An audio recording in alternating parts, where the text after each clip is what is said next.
อันน่ะมื้อนี้เด้อบ่ล่ะอันน่ะสิได้ให้ทางอันสร้างเด้ออันน่ะออกไปเอาเครื่องที่มันบ่พอเด้อเนาะเอาสบายดีสร้างอันน่ะออกไปนำกันเด้อจังหน่อยเด้อเดี๋ยวเฮาสิห้องเด้อ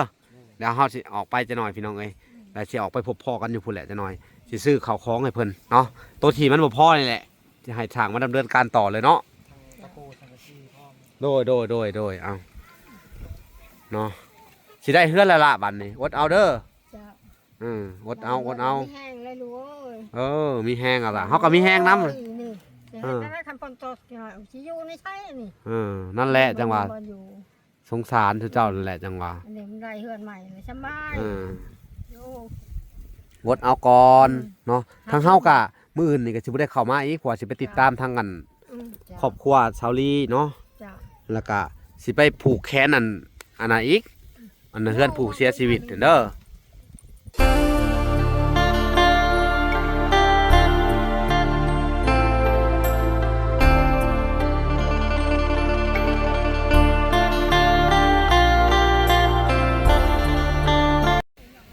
พี่น้องเอ้ยเนาะต่อจากคลิปที่แล้วพี่น้องเอ้ยเนาะทางเวลาก็นัดซุเพิ่นสิออกไปข้างนอกพี่น้องเอ้ยเวลาก็สิได้พาซุเพิ่นออกไปซื้อข้าวของเนาะก็สิใช้งบประมาณของทางเอ้ยลิซ่าเนาะซื้อประเภทไม้เนาะแหละก็แป้น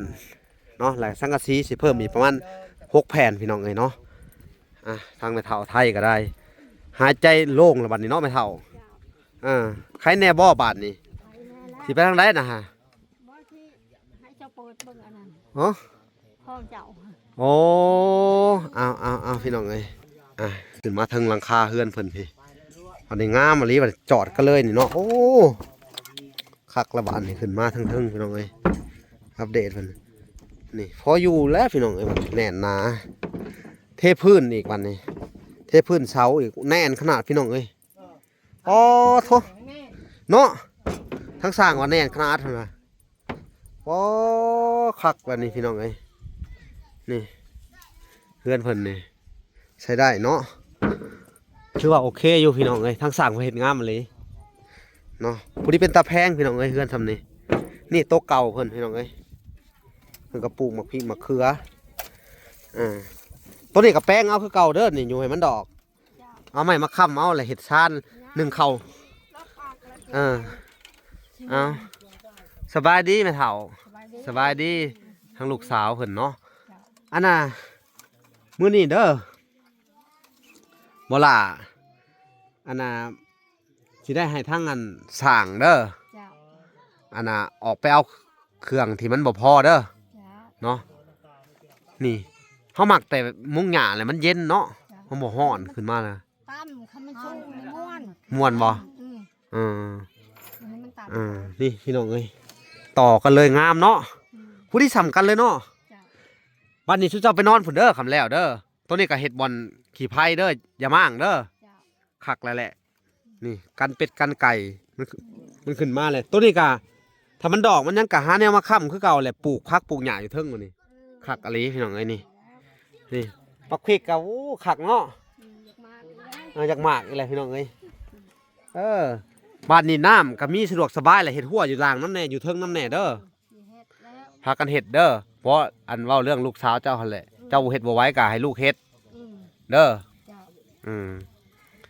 นี่พี่น้องเอ้ยเป็นจังได๋เห็นเฮือนละบาดนี่เฮือนเจ้านี่งามไหนเฮาว่างามที่สุดในหมู่บ้านเนาะงามบ่เจ้าว่าเฮาฮู้แต่ชื่อเจ้าแม่เฒ่าไทยแต่ว่าชื่อลูกสาวเจ้าจะเฮาบ่ฮู้สาวนาลีนาลีนี่50กว่าเนาะเป็นเบิ่งข่าวตอบก็น่าจะห้องแม่ก็ได้เนาะนาลีเราก็คือว่ากันแรกๆแหละเนาะไปอยู่เฮือนผัวแล้วกลับมาพี่น้องเอ้ยอยู่บ่ได้3-4 ปีเฮ็ดเวียกบ่ได้เงินน้ำมูนี่พี่น้องเอ้ยเฮือนเพิ่นนี่สะอ้อนแต่หน้าร้อนเนาะมันเย็น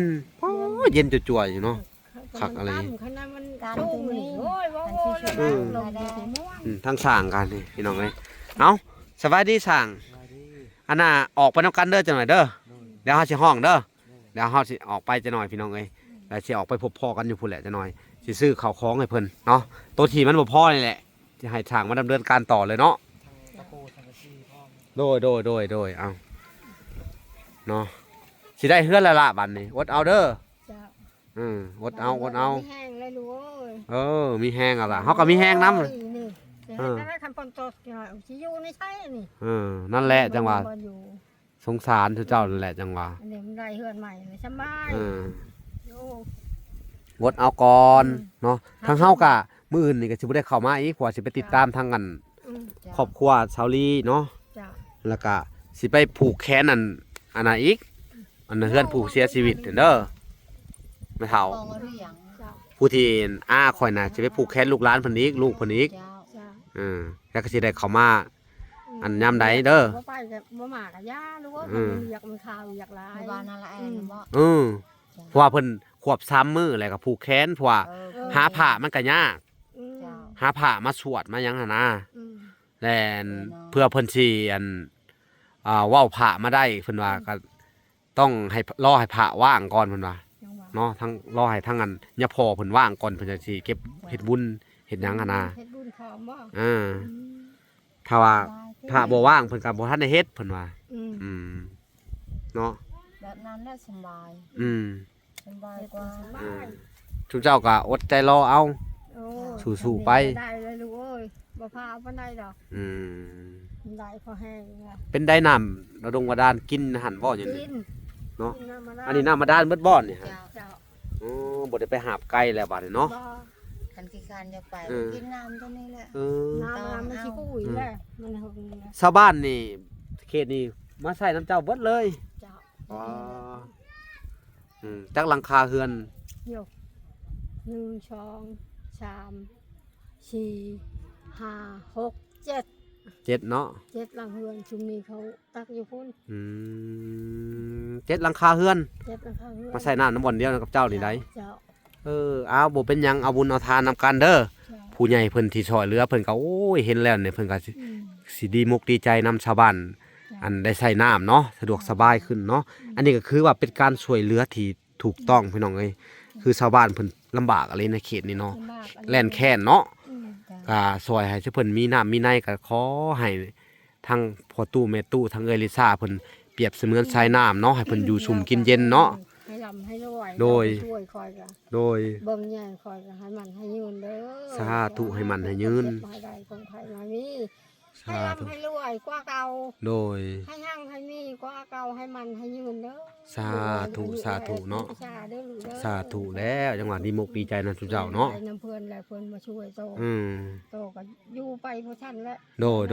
อยู่ อ่า เพื่อน ฮะ นี่แหละอยู่น้ำเพื่อนน้ำชาติน้ำลูกน้ำหลานนี่แหละ สู้ๆเจ้ากะ เออ อายุมันยืนคือกันเด้อ เอา เอาทางเวลากะซอยซ้ำงบเฮามีพี่น้องเอ้ยเนาะเรื่องเฮือนเรื่องชานกะพี่น้องเอ้ยเวลากะสิบิแบ่งกันทั้งเงินผู้ใหญ่ที่เพิ่นซอยมา ผู้เดียว อ่า ชาย เนาะพี่แบ่ง ชายเมือง แม่นเพิ่นทางเวลากะหลายๆเคสแน่เนาะมันบ่พอตัวได้เฮาก็สิเว้าไปในอันน่ะ อืม ในคลิปพี่น้องเอ้ยเนาะถ้าผู้ใหญ่เพิ่นอันน่ะ จ้ะ อุปถัมภ์เมตตาอีกเนาะคือทางอันเอลิซาเพิ่นก็เบิ่งเจ้าอยู่เด้อ จ้ะ บ่พอหยังเพิ่นก็อันน่ะเพิ่นก็คือสิซอยอยู่ดอกพี่น้องเอ้ยหรือว่าแนวใดเนาะขอบเพิ่นก็เทินได้ซอยแล้วเนาะแต่ว่าเพิ่นก็ซอยซ้ำเพิ่นมีเด้อ เนาะ ถ้าเพิ่นบ่มีก็คือเห็นนั่นแหละบางหันน่ะดอลลาร์ก็อันน่ะซื้อไม้ซื้อหยังไปเบิดแล้วงบประมาณเพิ่นก็ซอยเข้ามาอีกจอน้ำบาดาลเนาะ จ้ะ จ้ะ แล้วก็ซอยในเรื่องของค่าสร้างอีกเพิ่นก็โอ้ยผู้เดียวเนาะ อืม เพิ่นก็บ่แม่นว่าสิหาเงินได้ง่ายๆเด้อ นะครู เพิ่นก็อยากเฮ็ดบุญเฮ็ดทานนี่แหล้วเนาะจักสิได้อินดูเมตตาสงสารทุกเจ้านี่เด้อ จ้ะ ผู้เฒ่าผู้แก่ใช้ชีวิตก็ลำบากเนาะ อืม พี่น้องเอ้ยเนาะก็คืออันน่ะคลิปหน้าเด้อเวลาสิมามอบเครื่องผู้ใหญ่เพิ่นซอยแล้วก็มอบเงินให้พร้อมเด้อ จ้ะ คลิปหน้าพี่น้องเอ้ยหลังจากที่อันน่ะเวลาซื้อข้าวของเรียบร้อยแล้วสิมามอบให้เป็นของเอื้อยอ้ายจากทางอเมริกาเด้อทางนั้นก็เพิ่นก็ให้มา100เนาะ จ้ะ เฮาว่าล่ะสิได้มามอบอีกอันคลิปเทื่อหน้าเนาะคลิปนี้เฮาสิได้ไปซื้อข้าวของก่อนเด้อ จ้ะ เขาคล้องอันสิพาชื่อเพิ่นนี่แหละเขาไปซื้อเด้อ จ้ะ ก็มีเป็นอ่าที่แท้แป้นมันบ่พอสังกะสีบ่พอเฮาก็สิซื้อตะปูน้ำแหน่ตะปูต่อสังกะสีแหละเด้อ จ้ะ เพราะว่าเฮาคำนวณน่ะแป้นน่ะขาดอยู่นี่ประมาณ5-6แผ่นแต่ว่าปั่นลมปั่นทรายก็ต้องใส่พี่น้องนี่ใส่ปั่นลมกันสังกะสีเวลาลมมันมาพี่น้องเอ้ยกันสังกะสีเลอะขึ้นเนาะ จ้ะ จังได๋ก็อดเอาก่อนสุเจ้าก็ โอ้ย เนาะ ไปเผาดอกรู้ยปานนี้แหละ ทำได้แหละ ลุกแล้วได้เฮือนสุเจ้าซำนี่เนาะ ทำอยู่แหละ เอาบัดนี้คลิปต่อไปเนาะหรือว่าตอนต่อไปนี่แหละพี่น้องเอ้ยต่อจากนี้แหละเวลากาสิไปซื้อข้าวของเด้ออยู่ตลาดเจ็ดซุ้มพุ่นแหละเนาะ จ้ะ กับบ่ทันได้จบคลิปดอกพี่น้องก็สิไปต่อซื้อข้าวของแล้วก็สรุปเรื่องค่าใช้จ่ายเนาะ จ้ะ งบประมาณเนาะที่ว่าเพิ่นซอยมาที่จริงเพิ่นว่าเหลือเพิ่นให้เอาไปซอยทั้งเอ้ยบ่ซีแต่อยู่ใดเพิ่นบอกค่ะเด้อแต่ว่าบ่ฮู้ว่ามันสิเหลือบ่นะเพราะว่างบของเจ้านี่มันก็ค่อนข้างจะบานปลายไปเนาะพัดซื้อปูนซื้อหินซื้อทรายจ้างรถเขาแน่มื้อหน้าเนาะ จ้ะ ผากหินผากทรายมานำเพิ่นมันก็เอามาบ่หลายเอามาได้บ่หลายเนาะเพราะว่ารถเพิ่นจะมันฮักถ้าสมมุติว่ารถไถเพิ่นมันนอกว่าสินะเฮาก็แฮงเสียหนักกว่าหั่นได้ โอ้ แม่นบ่แหละ เอาละ อืม ถ้ามันหักแล้ว เรื่องทรายมื้อหน้าว่าล่ะก็เอามาอันทรายเอามาสอบหนึงเนาะ อืม แล้วก็หิน2สอบ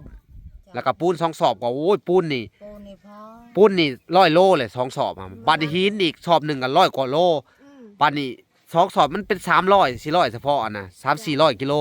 ถ้าเขาสิเอาใส่ทรายอีกสอบหนึงมาโอ้ยพอดีรถไถเขาหักรถไถเขาตายบัดนี้คนก็หลายอีกแน่มื้อน่ะเนาะ จ้ะ เป็นโทษเป็นหนี้เขานะครับบ่มีเงินได้เนาะอีดูสงสารเจ้าของรถเพิ่นน่ะนะ อืม เพื่อมันสิมาอันต้น ไป บ้าน บ้านมืดเมือง ไปกับคนเต็มรถอหลีเนาะ อืม หั่นเด้พี่น้องเอ้ยมันก็ลำบาก กระปั่นบักมอนน่ะจนหาย เป็นได ให้คนไปขี่รถนำมัน นะ ไปบ่มีเวียกหยัง นะ ไปบ่มีเวียก นะ ไปให้หมู่เชื่อเงินเชื่อคำยอนโตโอ้ย อืม คอยอายจนจะตายแล้วว่ะ อืม เสียใจแล้วว่ะคอย นี่เด้อของมือเจ้าเขาเอาตูด บ้านนี้พี่น้องเอ้ยทางเวลากะสิได้นัดลูกหลานเจ้าออกไปข้างนอกเด้อ เจ้า พากันไปซื้อข้าวของก่อนเนาะในส่วนที่มันบ่พอเนาะ เจ้า อ่ะโอเคพี่น้องเอ้ยทางเวลากะสิห้องสิเพิ่นไปเนาะสิก็สิไปพบพ่อกันอยู่นอกพุ่นแหละพี่น้องเอ้ย จ้ะ ก็สิได้ไปจบคลิปอยู่ข้างนอกพุ่นแหละนี่แหละบริเวณห้องเพื่อนเพิ่นน่ะไปสร้างออกไปเลยเนาะไปสิไป มาแม่ อ่ะนี่พี่น้องเอ้ยเพื่อนชาญเพิ่นก็สิประมาณนี้แหละเนาะนี่แหละพี่น้องเอ้ยเขาสิถ่ายให้เห็นทุกมุมเลยพี่น้องเอ้ยนี่ด้านหน้าด้านหลังพี่น้องเอ้ยโอ้อากาศมื้อนี้ใครแน่พี่น้องมีสายลมมาแน่แดดอยู่แต่มีลมเนาะนี่พี่น้องเอ้ย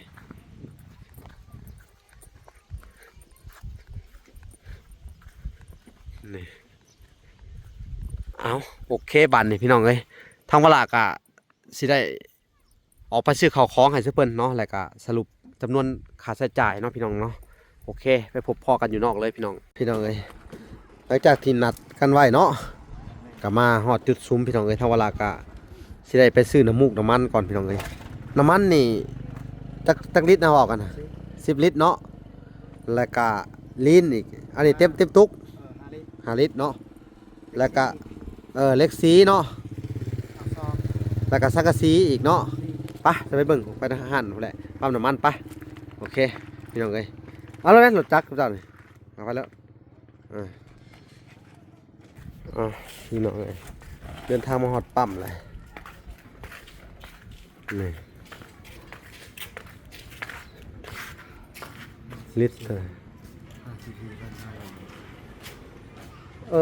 เนาะตัวนี้เนี่ย ตัวนี้น้ำมันน่ะนั่นน้ำมันรถจักรตัวนี้น่ะลูก 54เลย เจ้า อ๋อ รถ60เลยมันคือบุ้มนี่นะ มันขึ้นขมือบ่โอ้เอาน้ำมันน่ะนะน้ำมันรถจักรนี่10 ลิตร54,000อะลีเนาะ แม่น อ๋อขึ้นขมือเลยนี่ แม่นนี่ก็คืออีก ปอมื้อนี้ก็ขึ้นอีกอีดูอันน่ะถ้าสั่งในได้บาทเนี่ยพี่น้องเอ้ยเสียได้ตอบ สู้ๆเด้อ54เขาว่าสิเอาเลยก็ได้เงินน่ะนะสิซื้อมาเลยบ่อยากซื้อบ่เลย เนาะหมูยบดใส่ชะมื่นมาออกมาด้วยชะมื่นเด้อโทรหาเฮาเด้อเขาว่าเจ้าอยากได้ออกมาเอาเด้อจักแสนอ่ะนี่ 459,000 459เนาะ แม่น นี่พี่น้องอันนี้ก็แพงพอแล้วเลย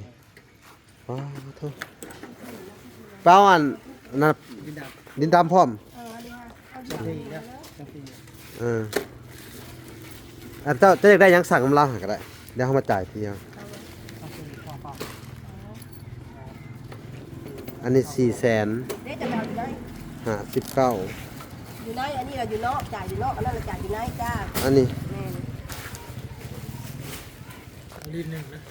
เท่าไหร่ 59ยัง59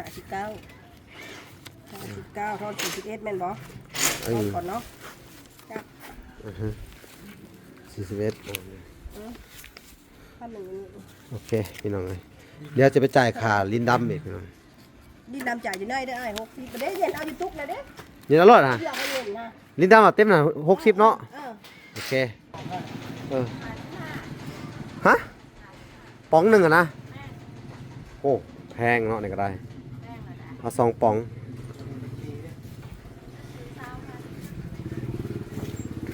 จะเอา2 อันบอสเอาไปโหลดแล้วก็จ่ายรวมดินดำน้ำไหนแล้วเอาสังกะสี7 ฟุตหันเลยเด้อเอาจักแผ่นนะเอากัน6 แผ่นแล้วก็เอาสังกะสีอันนั้นน้ำแผ่นหนึ่งสังกะสีห้องน้ำนะประตูห้องน้ำแล้วก็ไล่รวมกับพวกนี้เด้อไล่มาดูเอาไปรวมไว้นี่ไปให้เราไล่รวมให้เขียนวินให้เลยก็ได้เอ้ย7 ฟุตอะไรเอา6 แผ่น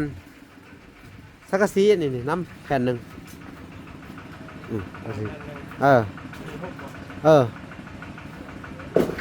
เอาไปไว้อะไรไปรวมใส่กับน้ำมูกน้ำมันอยู่พุ่นเด้อ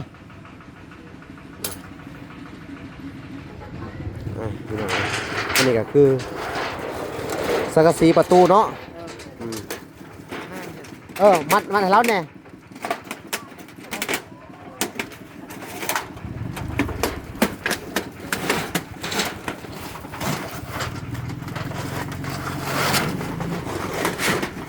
ถือว่า7 ฟุตถือบ่7 ฟุตถือบ่เขาแบบไปใกล้นะยัดผมเอามาเปลี่ยนหมดได้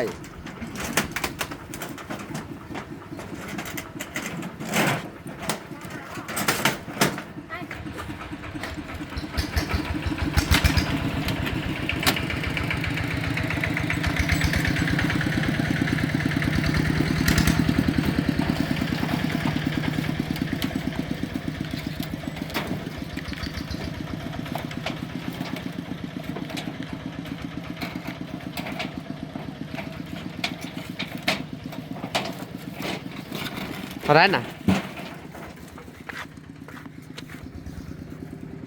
400,000เนาะเหมือนว่านี่นะ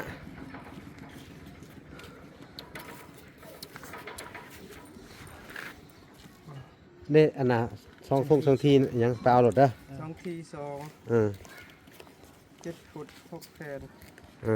นี่ดำ5 ลิตรบ่เล็กสีเล็กสีบ่เล็กสีตะไบแขวเลื่อย อันละ20,000ยังตัวนี้ได้ใช่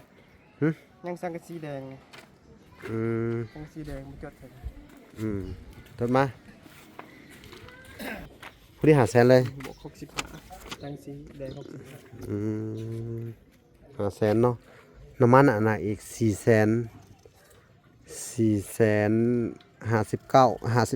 พี่น้อง61,000อยู่หั่นเนาะ400,000โอ้ผู้ดีไหลก็รวมแล้วก็ผู้ดีล้านหนึ่งผู้ดีเลยพี่น้องเอ้ยอันนี้500,000เนาะปิวเดี๋ยวเอาบินก่อนพี่น้องเอ้ยนี่แหละก็จะให้เพิ่นเอาเมื่อบาทนี่บ้านได้กังวลจะใช้ไปส่งมัดไว้ก่อนเอาบาทนี่เอาขึ้นรถได้บ่เลยเอาลองเบิ่งขอจากเบิ่งดูเจ้าเมื่อสิเมื่อไปได้ เป็นตาเสียวย้อนอยู่บ่แล้วเอาหยังใส่หยังแนวนี่คือบ่หาเสือกผ้ามาเพิ่นมามัดได้เนาะ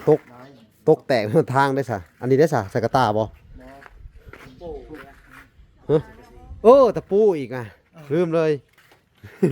ต้องบอกมันลืมตะปูพี่น้องเอ้ยให้เพิ่นเอามาให้อีกแน่ฮะพี่น้องเอ้ยเกือบลืมพี่น้องเอ้ยเกือบลืมน้ำมันรถจักรซุเพิ่นเกือบได้จูงเมื่อเนาะเอาใส่ลิตรนึงแล้วก็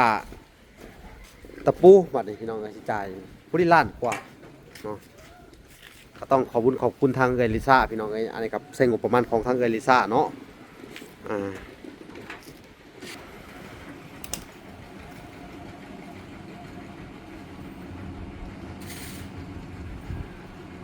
จักโลจะบอกว่าเท่าไหร่ ตะปูเอาเท่าไหร่ 3โล โอเคเอา3 โลรถ 3โลนะ3โล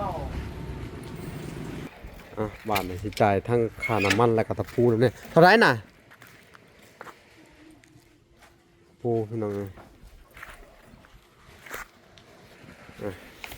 น้ำมัน50อันนี้120,000 ไม่หายไม่เข้าเนี่ย ทอนมา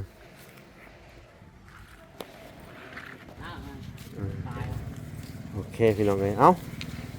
มาเอาเมื่อ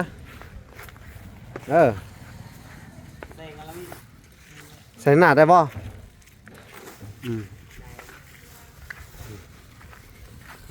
อันนั้นมาเสร็จท้าย เราก็แก่เราจะเปิดยังมอง Chứ mà ăn ít nào อาทิเดีย Dạ bên tạm มัดชนิดเนาะโอเคที่ว่าบ่มีข้างหยังเลยบัดนี่เนาะบ่พอหยังบัดนี่ก็บอกเด้อคือสิพอแหละเนาะมื้อจัดการให้เรียบร้อยเด้อทางเวลาก็สิเข้าไปติดตามเมืองใหม่อีกทีหนึงพี่น้องเอ้ยเนาะไปบัดนี้มัดอันนี้ขึ้นน้ำมัน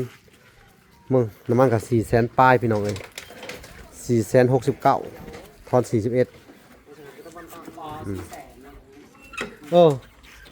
น้อยเดียวน้ำมันรถไทยลิตรละ50กว่า